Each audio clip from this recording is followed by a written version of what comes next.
আতঙ্ক ছাপিয়ে পোড়া বাজারে ধীরে ধীরে ফিরতে শুরু করেছে ক্রেতা বিক্রেতারা।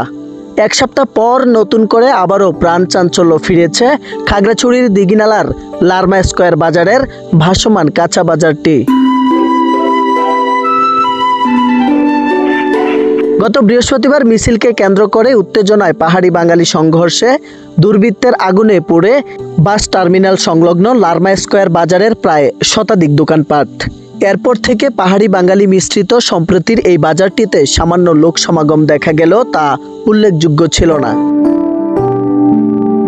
ঘটনার এক সপ্তাহ পর বৃহস্পতিবার সকাল থেকে বিকাল পর্যন্ত সরেজমিনে বাজারটিতে গিয়ে দেখা গেছে বাজারটিতে উভয় সম্প্রদায়ের উপস্থিতিতে অনেকটা প্রাণ চাঞ্চল্য ফিরেছে।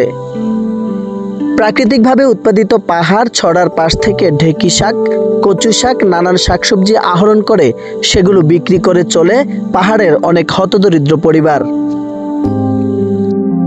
সকাল বিকাল উপজেলার লারমা স্কয়ার বাজারে বসে এসব নির্ভেজাল সবজির হাট, আর স্বল্প মূল্যে পাওয়া যায় এসব সবজি।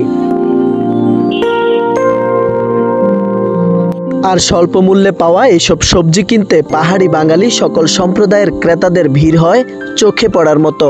কিন্তু সাম্প্রতিক দুর্বৃত্তের আগুনে বাজারটি পুড়ে যাওয়ার এক সপ্তাহ পর আবারও সেই চেনা রূপে ফিরতে শুরু করেছে বাজারটি।